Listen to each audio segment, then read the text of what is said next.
Hello friends, welcome to Siva Renu's kitchen. இன்னைக்கு நம்ம என்ன பார்க்க போறோம்னா சூப்பரா டேஸ்டியான ஒயிட் வெஜ் புலாவ் தாங்க பார்க்க போறோம். அதை எப்படி செய்யறதுன்னு பார்க்கலாம் வாங்க.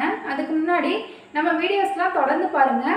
பிடிச்சிருந்துச்சுனா லைக் பண்ணுங்க, ஷேர் பண்ணுங்க and கமெண்ட் பண்ணுங்க. Subscribe பண்ணிக்கங்க friends. பக்கத்துல இருக்க பெல் ஐகானை கிளிக் பண்ணிக்கங்க. அப்பதான் நாங்க போடுற ஒவ்வொரு வீடியோஸும் உங்களுக்கு நோட்டிஃபிகேஷன் வரும். இப்போ வாங்க friends வீடியோக்குள்ள போலாம்.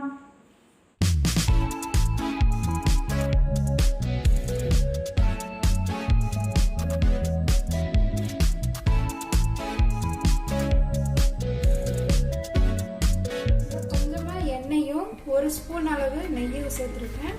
இது சூடாகட்டும்.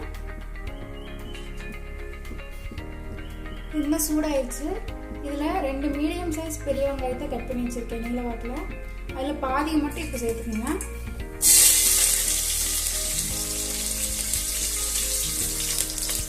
சேர்த்துட்டு இது நல்லா கோல்டன் கலரில் வர அளவுக்கு ஃப்ரை ஆகட்டும்.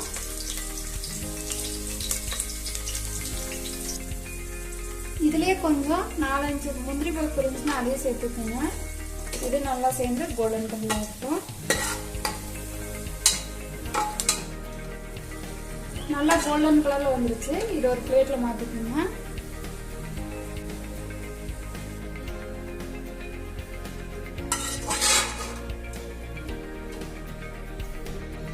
இப்போ ஒரு பிளேட்ல மாத்தியாச்சு. இது தனியா வச்சுக்கலாம்.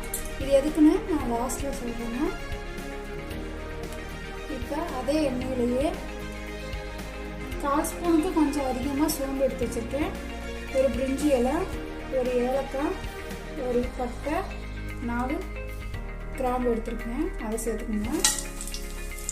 சேர்த்துட்டு நல்லா பொரியட்டும். இப்போ நல்லா பொரிஞ்சிருச்சு. கொஞ்சமாக கருவேப்பிலை சேர்த்துங்க. நீல வாக்கில் கட் பண்ணி வச்சுருக்க வெங்காயம் சேர்த்துக்கோங்க. சேர்த்துட்டு நல்லா வதக்கி எடுத்துங்க. இது நல்லா கோல்டன் கலர்ல ஆக வேண்டிய அவசியம் இல்லைங்க. லைட்டாக கண்ணாடி பழத்துக்கு வதங்கினாவே போதும். இப்போ நல்லா வதங்கிடுச்சுங்க. இந்த ஸ்டேஜில் 2 ஸ்பூன் அளவு இஞ்சி பூண்டு பேஸ்ட் எடுத்து வச்சுருக்கேன். அதையும் சேர்த்துக்கோங்க. இது தண்ணியாக இருக்கனால கொஞ்சம் அதிகமாக தெரியும். நீங்கள் 2 ஸ்பூன் கரெக்டாக சேர்த்துக்கோங்க. ஒயிட் வெஜ் புலாவ் செய்யறதுக்கு இதோட மெயினே இஞ்சி பூண்டு பேஸ்ட்டும் அதில் போடுற பட்டை, கிராம்பு, ஏலக்காயோட வாசனை தாங்க நல்லா ஃப்ளேவராக இருக்கணும். இப்போ இஞ்சி பூண்டு பேஸ்ட்டு பச்சை வாசனை போக வரைக்கும் நல்லா வதக்கிக்கோங்க. இப்போ நல்லா இஞ்சி பூண்டு பேஸ்ட்டோட பச்சை வாசனைலாம் போயிடுச்சு. சரி, ஒரு கையளவு புதினா எடுத்திருக்கேன். அதை சேர்த்துக்கோங்க.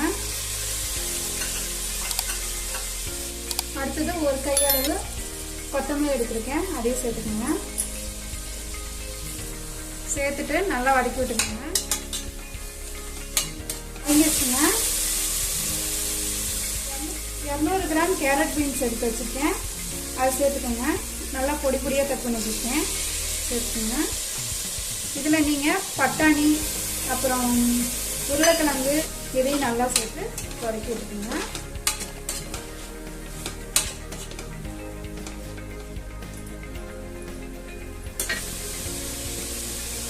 சாப்பாட்டுக்கு தேவையான அளவு உப்பு சேர்த்துங்க. கல்லுப்பு சேருங்க. அதுவே என்றைக்குமே உடம்புக்கு நல்லது.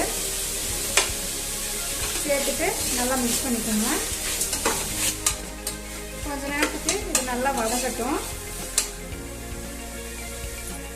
இதில் காரத்துக்கு வேறு மிளகாத்தூள் அதெல்லாம் எதுவும் சேர்க்கணுங்க. பச்சை மிளகா மட்டும்தான் சேர்க்குறோம். நான் இன்றைக்கி 7 பச்சை மிளகா எடுத்துருக்கேன். இது காரம் கம்மியாக தாங்க இருக்கும். அதனால் நான் 7 எடுத்துருக்கேன். நீங்கள் காரத்துக்கு தகுந்த மாதிரி சேர்த்துக்கோங்க. இதையும் போட்டு நல்லா மிக்ஸ் பண்ணி வச்சுக்கோங்க. பச்சை மிளகா நீங்கள் வெங்காயம் வதங்கினதுக்கப்புறம் கூட சேர்க்கணும். நான் இப்போ சேர்க்குறேன். சேர்த்துட்டு நல்லா மிக்ஸ் பண்ணி வச்சுக்கோங்க. இப்போ நல்லா வதங்கிடுச்சுங்க. நான் இந்த டம்ளரில் 1.25 டம்ளர் அரிசி எடுத்திருக்கேன். அதுக்கு நான் 2.25 டம்ளர் தண்ணி ஊற்றுறேன். தண்ணிக்கு பதிலாக நீங்கள் தேங்காய் பால் 2 டம்ளரும் 3/4 டம்ளர் தண்ணி ஊற்றிக்குங்க. 1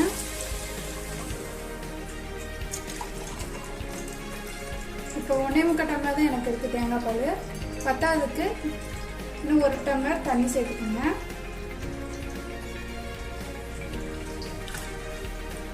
2.25 டம்ளர் ஊற்றிட்டு நல்லா மிக்ஸ் பண்ணிட்டுக்கோங்க.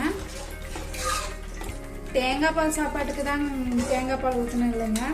இந்த வெஜ் புலாவுக்கும் தேங்காய் பால் ஊற்றுனீங்கன்னா சூப்பர் டேஸ்ட்டாக இருக்குங்க. ஊற்றிட்டு உப்பு இருக்கான்னு டேஸ்ட் பண்ணி பாருங்க.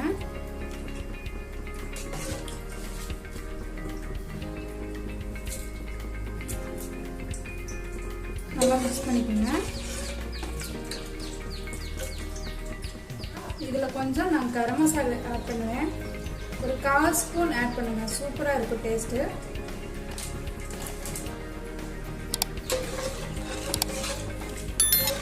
இதையும் நல்லா மிக்ஸ் பண்ணிக்கோங்க.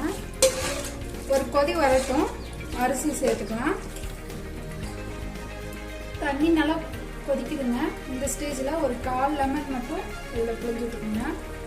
நீங்கள் இதில் தக்காளி கூட சேர்த்து பண்ணலாம்.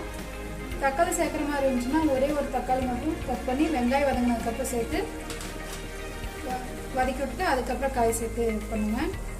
எனக்கு தக்காளி சேர்க்கல, அதனால் 1/4 சைஸ் லெமன் சேர்த்துருக்கேன். அரிசி சேர்த்துக்கலாம்.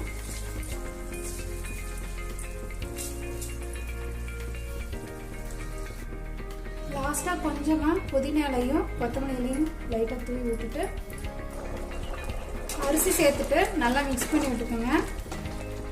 நீங்கள் இதில் காய் சேர்க்காம கூட பிளைன் புலாவ் மாதிரி கூட செய்யலாம்.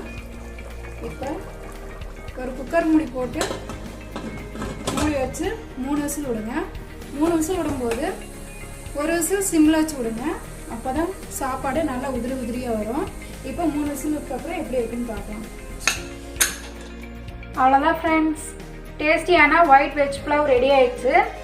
இது ஆனியன் எதுக்காக கடைசியில் சொல்கிறேன்னு சொன்னல, இது மேலே கார்னிஷ் பண்ணலாம் ஃப்ரெண்ட்ஸ். இது மேலே கார்னிஷ் பண்ணி சாப்பிட்டோம்னா நல்லா க்ரன்ச்சியாக அங்கங்கே தட்டுப்படும். அது டேஸ்ட்டாக இருக்கும். இது போல் நீங்களும் செஞ்சு பார்த்துட்டு எப்படி இருக்குன்னு கமெண்ட் பாக்ஸில் கமெண்ட் பண்ணுங்கள். மறக்காமல் நம்ம சேனலை சப்ஸ்கிரைப் பண்ணிக்கோங்க. பக்கத்தில் இருக்க பெல் ஐக்கனை கிளிக் பண்ணிக்கோங்க ஃப்ரெண்ட்ஸ். தேங்க்ஸ் ஃபார் வாட்சிங்.